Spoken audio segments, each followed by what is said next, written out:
Kembali lagi bersama Dapis. Hari ini kita akan melanjutkan materi kita di kelas 10 MIA. Materi yang akan kita kupas hari ini adalah tentang penerapan GLBB dalam kehidupan sehari-hari ya.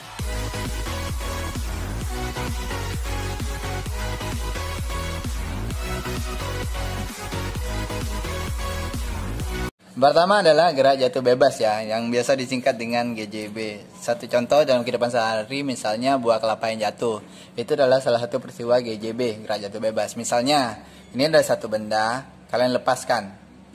Nah, jatuh. Itu adalah peristiwa dari GJB, gerak jatuh bebas. Artinya apa?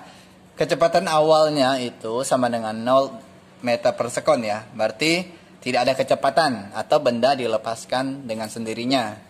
Berarti penalnya sama dengan 0. Kemudian saat kecepatan terakhir itu pasti tidak sama dengan 0. Nah, ini ada ketinggian ya. Itu disimbolkan dengan H. Nah, masih ingat 3 saudara kemarin itu GLBB. Yang pertama itu PT sama dengan P0 tambah A dikali dengan T ya. Kemudian yang kedua adalah S sama dengan P0 dikali dengan T ditambah setengah AT kuadrat. Kemudian yang ketiga PT kuadrat sama dengan P0 kuadrat ditambah dengan 2AS. Nah, ini adalah peristiwa dari gerak horizontal ya, misalnya mobil, motor. Hari ini kita akan berbicara tentang benda yang bergerak secara vertikal. Maka di sini persamaan yang ini tak pakai lagi. Artinya apa? Tinggal kita ganti. Kalau ini kan percepatan A-nya. Nah, di sini kita ganti dengan namanya percepatan gravitasi. Nah, percepatan gravitasi ini bisa positif atau negatif. Nah, karena ini bergerak searah dengan gaya gravitasi atau menuju pusat bumi, maka di sini nilai G-nya positif. Jadi seperti itu ya. Jadi percepatan gravitasinya bernilai positif. Maka persamaan yang tadi PT sama dengan P0 ditambah dengan A dikali T, sekarang diganti dengan PT sama dengan P0 ditambah dengan G dikali dengan T. Nah, ingat, kecepatan awal kan sama dengan 0. Berarti tinggal P0-nya diganti dengan 0. Berarti kalau mau nyari PT itu sama dengan G dikali dengan T. Ya. Nah, itu persamaan yang pertama. Nah, persamaan yang kedua ada H. Berarti kalau kita mau nyari ketinggian, H itu sama dengan P0 dikali dengan T ditambah dengan setengah dikali dengan G dikali dengan T kuadrat. Ingat P0 kan sama dengan 0 Pak. Oh, berarti ini parabolnya jadi 0. Berarti tinggal langsung aja setengah dikali percepatan gravitasi dikali dengan T kuadrat ya. Nah, kalau kita mau nyari kecepatan akhir tapi tidak diketahui parabol waktunya atau T-nya tidak diketahui, yang diketahui itu ketinggian. Nah, berarti PT kuadrat sama dengan P0 kuadrat ditambah dengan 2 dikali dengan percepatan gravitasi dikali dengan ketinggian. P0 ingat tadi kan kecepatan awal sama dengan 0. Berarti tinggal ganti 0 kuadrat ditambah dengan 2 dikali G dikali dengan H.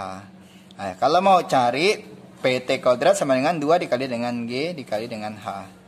Kalau mau nyari P doang, kalau mau kita hilangkan kuadrat ini berarti akarkan. Maka PT sama dengan akar 2 dikali dengan G dikali dengan H. Ini untuk cari kecepatan akhir kalau diketahui waktunya, ini untuk mencari kecepatan akhir kalau diketahui ketinggiannya. Jadi seperti itu ya. Berikutnya adalah gerak vertikal ke bawah yang biasa saya singkat dengan GPB.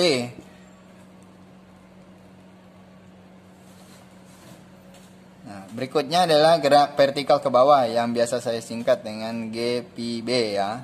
Nah, ini satu contoh misalnya yang dinamakan gerak jatuh bebas ke bawah, gerak vertikal ke bawah, berarti bendanya saya percepat gitu. Artinya apa? Bendanya saya lempar. Nah, bendanya saya lempar. Nah, itu benda mengalami gerak vertikal ke bawah. Artinya apa? P0-nya itu tidak sama dengan 0 lagi. Beda dengan kondisi yang pertama tadi ya. Ini sama. Ini karena searah dengan percepatan gravitasi berarti G-nya juga positif. Kemudian ini ada H juga. Nah, berarti yang ini persamanya sama dengan yang pertama tadi, hanya saja P awalnya itu tidak sama dengan 0. Artinya apa? P0-nya nilainya pasti bukan 0 kayak gitu ya. Nah, sama rumusnya sama, persamanya sama. Nah, itu bedanya ya. Selanjutnya adalah gerak vertikal ke atas ya, biasa saya singkat dengan GPA ya. Nah, ada satu kejadian misalnya ini satu benda saya lempar ke atas ya, saya lempar ke atas saya lempar ke atas. Nah, saat pada ketinggian tertentu ya, benda ini akan jatuh. Artinya apa? PT-nya itu sama dengan 0. Kecepatan akhirnya sama dengan 0. Artinya bendanya berhenti, lalu dia jatuh lagi. Jadi saat mencapai ketinggian maksimum, PT-nya sama dengan 0. Itu konsepnya. P awalnya itu tidak sama dengan 0. Kenapa? Kan Bapak lempar. Nah, kayak gitu ya. Nah, kalau mau nyari persamaan pertama, sama rumusnya tadi. PT sama dengan P0 dikurang dengan G dikali dengan T ya. Nah, yang ini H sama dengan P0 dikali dengan T dikurang dengan setengah GT kuadrat. Pak, kenapa di sini G-nya negatif, Pak? Nah, di sini G-nya negatif ya. Kenapa? Karena ini berlawanan dengan gaya gravitasi ya. Nah, maka dia bernilai negatif. Jadi tinggal ganti aja tandanya. Itu ya perbedaan antara gerak vertikal ke atas, gerak vertikal ke bawah, dan gerak jatuh bebas. Bisa dipahami ya. Kalau gerak vertikal ke atas tadi contohnya saya lempar benda ke atas. Saat ketinggian tertentu bendanya akan berhenti, lalu bendanya akan jatuh lagi. Ya. Nah, biar kalian lebih paham, kita akan lanjutkan dengan contoh soal. Misalnya di sini ada sebuah batu dijatuhkan dari atas menara yang tingginya 70 meter ya. Nah, jadi saya gambarkan.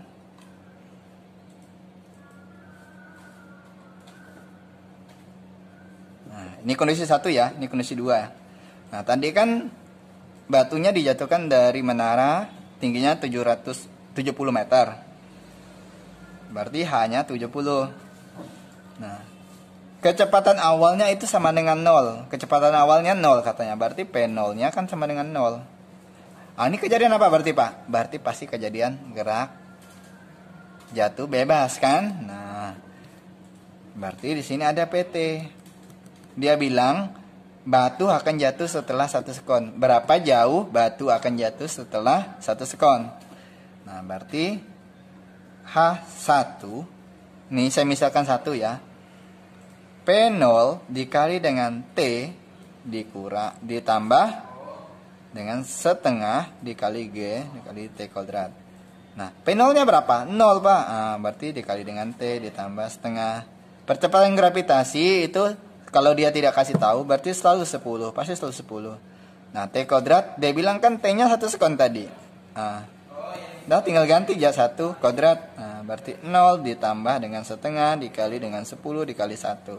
Ini coret-coret berarti 5 meter. Nah, kayak gitu ya. Bisa dipahami ya. Jadi, dalam waktu 1 sekon, batu akan mencapai ketinggian 5 meter. Seperti itu. Selanjutnya kita lanjutkan dengan nomor 2. Sebuah bola dilempar vertikal ke atas dengan kecepatan 10 meter per sekon. 1 detik kemudian bola kedua dilempar vertikal ke atas dengan kecepatan 25 meter per sekon. Tinggi yang dicapai bola kedua saat bertemu bola pertama.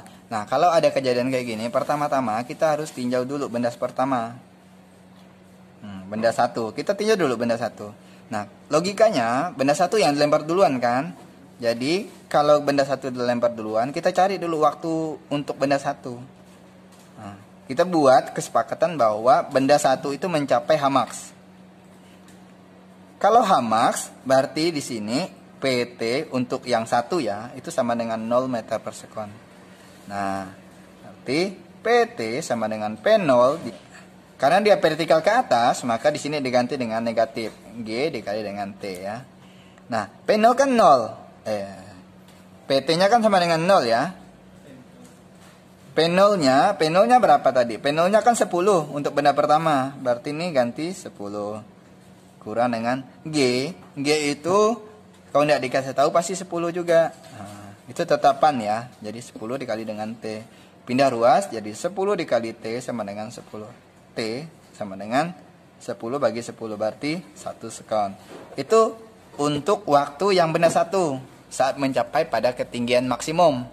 Nah, sekarang kita cari itu H max.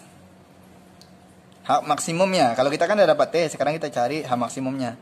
Di mana P 0 dikali dengan T dikurang dengan setengah dikali dengan T, G dikali dengan T kuadrat. Nah, P0-nya untuk benda pertama tadi kan 10. Dikali waktunya berapa? Apakah ini 1 sekon tadi? 1 dikurang dengan setengah G-nya tetap 10, T-nya pakai 1 lagi. Nah, berarti ini 10 dikurang. Nah, ini bagi ini kan 5. Nah, 5. Berarti H maksimumnya 5 meter. Nah, kalau udah benda satu kita tinjau, sekarang kita gambarkan ilustrasinya.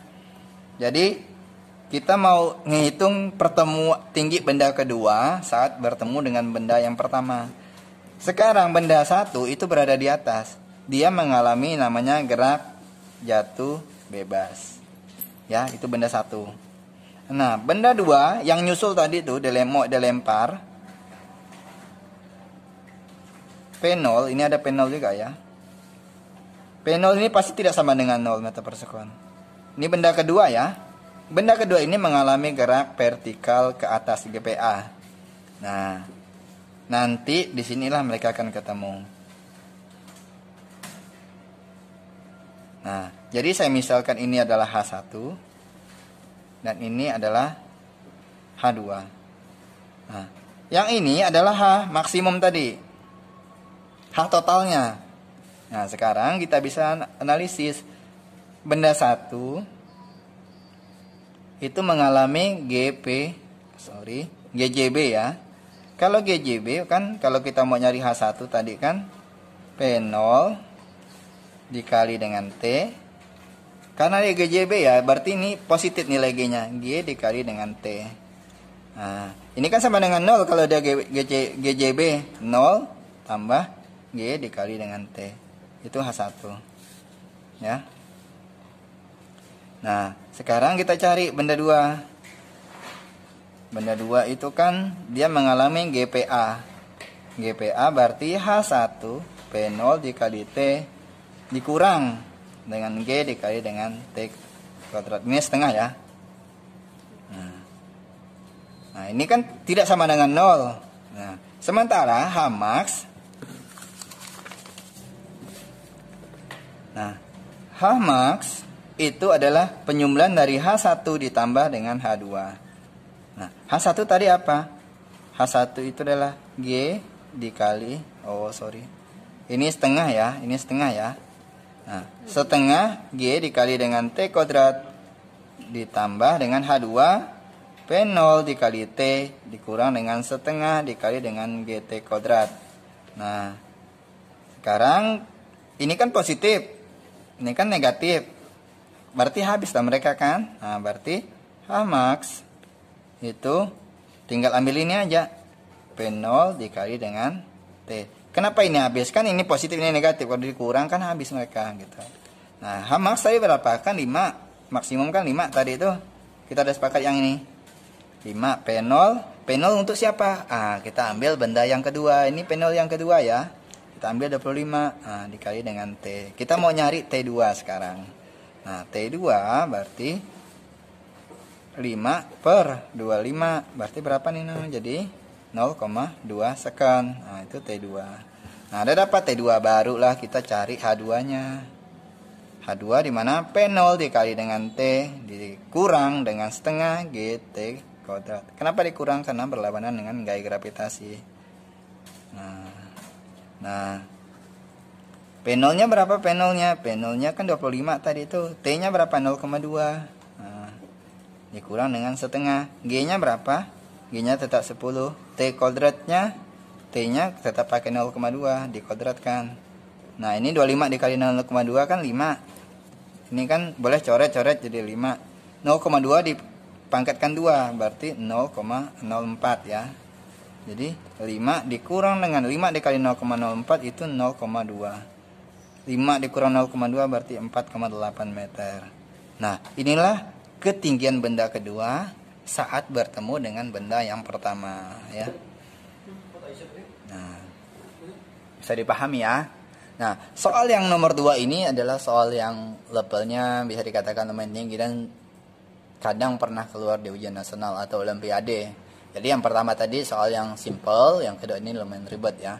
Nanti silakan kalian cari lagi referensi atau contoh soal yang lain biar kalian lebih paham tentang materi penerapan GLBB dalam kehidupan sehari-hari. Sekian dan terima kasih.